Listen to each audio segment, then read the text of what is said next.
استادان و دانشجویان عزیز، کدوم یکایک شما را به این تالار خیر مقدم می‌گوییم. خوش آمده. اینک محفل ما بخشیده به 30 سالگی استقلالیت دولتی جمهوری تاجیکستان روزی خنده و فعالیت ایجادی هنرمند مردمی تاجیکستان استاد گرامی قدر ما قیام‌الدین چکالوف برگزار می‌گردد. قیام‌الدین چکالوف یکی از هنرپیشگانی برجسته بوده در ساحه تئاتر، سینما و تلویزیون تاجیک نقش‌های ارزنده و خاطرمان را اجرا کرده است. قیام‌الدین چکالوف در عین کمالات ایجادی قرار داشته بهر تئاتر تاجیک خدمت‌های ارزنده می‌نماید.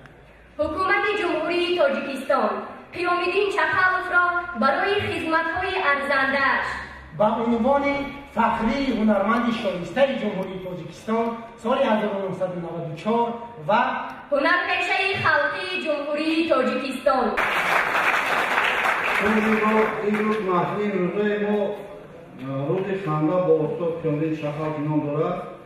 همین لازم می‌خوایم استاد قیام‌الدین چکالوف رو در کفگاه پرمار شما با صحنه دعوت نماییم. سلام استاد.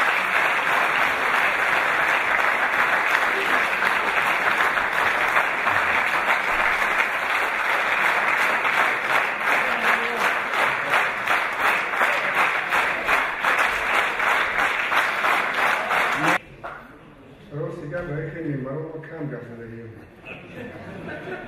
برای که من گردم پاکستان بودم بسیار بلند حالی جلو خم پاس نمیشه. در اول منتداری خود را، مهر و محبت خود را، همه حسیات هستی خود را به سرور این دانشکده، با استادان این دانشکده، با آنهایی که امروز این محفل فکر کردند و سرجم کردند و همچون تخمی صنعتکارا بنده را دعوت کردند. برای همه شما از زمین تا آسمان می‌نگذارم که این کار خیری که شما کردید در دل هر یک هنرمند، اجازکار یک مهر و محبت نو، یک قوه نو می‌بخشد.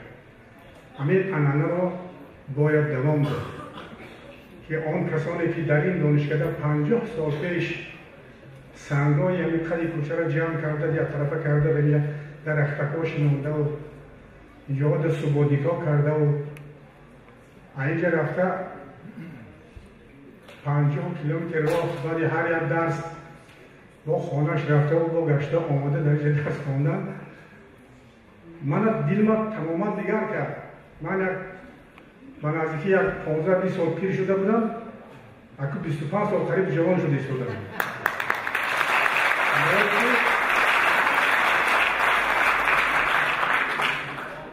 وقتی یادم آمد که ما بچه‌هایی که اینجا آمدیم در دانشکده بعد یک خدمت حربی بودیم، اما بچه‌هایی که بسیاری اعضای عائله داشتیم، فرزند داشتیم، در بین ما 2-3 نفر ختم کنده نقطه میانه بودن. اما بچه‌های باقوت بودیم که زندگی را سیار عیصدی پر می‌گردیم و راهبرای ما هم استاد فیض و عسکر عبدالرحمن و شمس با ما فخر می‌کردن که این خیلی گروهی که در اینجا جمع شده است کم بود در این استیتو. راست دیگر بعد 50 سال خیلی که همین پرنده در یک شاخ درخت لانه میموند، تخم میگذارد، اما تخمکو چوجه میگذارد. بعد همونو پرانچیک میشن، میپرند میروند. بعد سالها میگذارد، اما اون مرغ کلام میشن و بعد 50 سال یکی میبینن، همون تا میگذارن، همون لانه شون هم میبینن. من تصور نمیکنم که من همون مرغ نازکی، همون لانه ما دیدم، جای ششتن ما گم کردم. من نمیدونم چی گفتن من نمیدونم. خدا رحمت.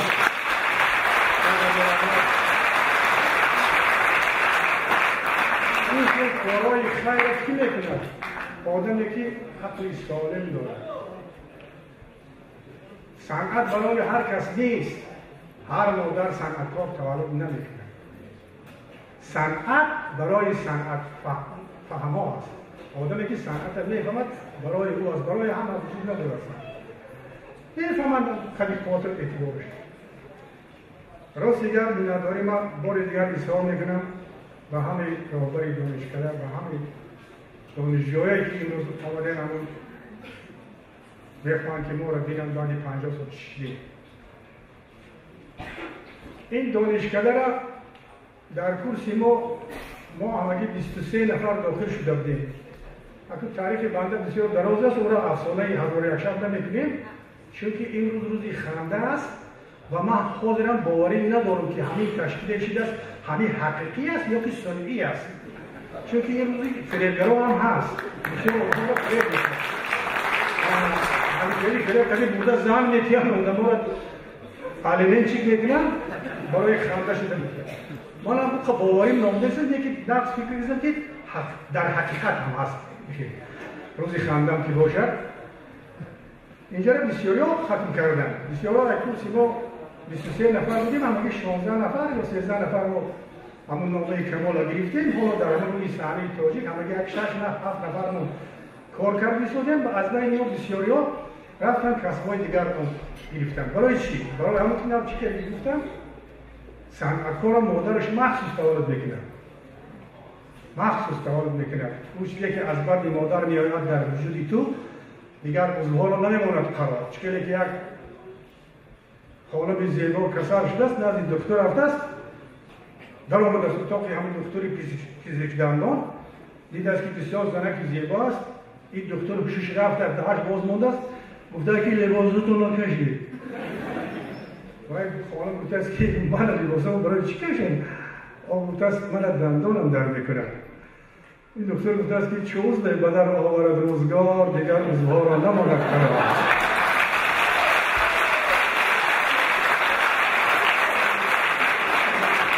میگه در هنرمند هم همون عضوش که در صنعت خداوند برای وی آفریده است باید عضو هیچ وقت باید آرام نمیماند. در کجایی که نباشد باید عضو در خوابت هم کار میکنه، در بیداریت هم کار میکنه.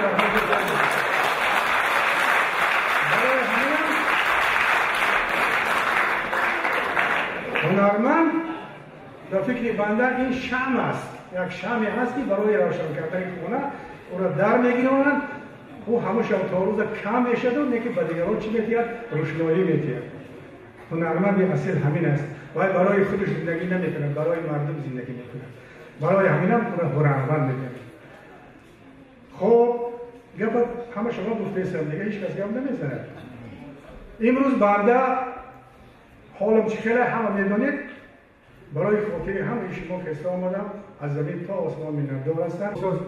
استادا سختگیر بودن، میگفتن که هیتودا بسیار حیاتی باشد، ساخته نباشد. هر بچه ها هر ایتود کردن، من ایتود ساختم خشتریزی بود. اگر قالبایی که توفلی را در مغازه ها بفرن کراکای ما را جمع کرده یک خطی خشتریزی کردن و یک جنده را جمع کرده لای کردم و بعد از خدا رحمتی پدرم یک کار بسیار نقض در خانه مونده بود، یادگاری همون را آوردم تا همون لای در بجا کردم و وقتی که همون خش میریختم همون کار دستی من هم میبرید و همون چیزی دادی را من از روی همون لای میافتم. همین با همین استادا معقول شد و همون ایتودی من هم برده در تلویزیون ثبت کردم. یکمین قدری من که همین تلویزیون تولید برآمد کردن از همون ایتود هم سر شد و اینو صحنه بازی کردم بالا بگیر که انتون پالیچیف در صحنه تئاتر لاوکی من همراه استاد شیرعلی ابوالقیسف کارگردان هاشم رضای استادی ما یک صحنه موندم جراحی بود دندانکنی چیخوف. همین دندانکنی را ما همراه شیرعلی ابوالقیسف زیاده از 1000 مراتب زیاد بازی کردیم. در تاجیکستان یکم جایی نمون که میشه حتی در همون جایی که گوسفند چرانده در همون اولا رفته در سری گوسفندم ما دندانای ما رو کندیم میکنیم. بسیار جهاد وقتی که در این سیل یک بار سال برمی زرکوی که شد روابر بودنده گفته که یک تشکیلات کمسمالی در این سیل تاجیک یک حرکی کلام دارد، همین صحنه همونجا طلب کردن که بازی میکنیم. آمده همین سیل در بازی کردیم، همون صحنه را همراه شیرعلی ابوالقیسف بعد صحنه تمام شدن ما یک 12 مراتب صحنه برای تعظیم برآمدیم.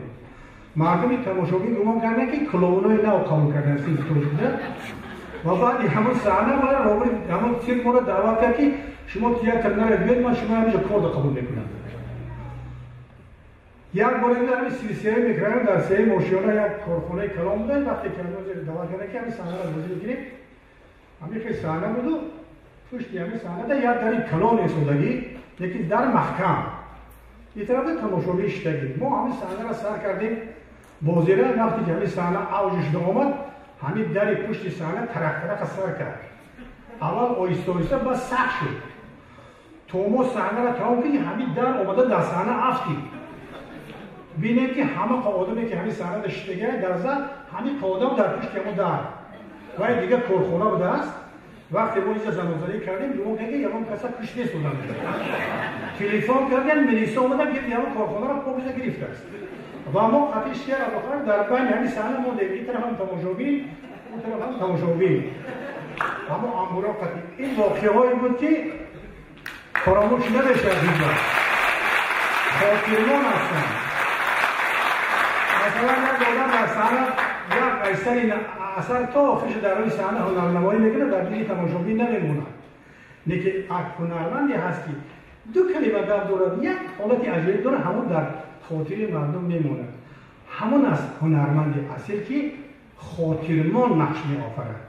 برای جوانان همین کار آرزو میکنیم که آینده هنرمندای خوب شوند و بهترین نقش‌ها را برای اینا آینده در این صحنه بازآورند.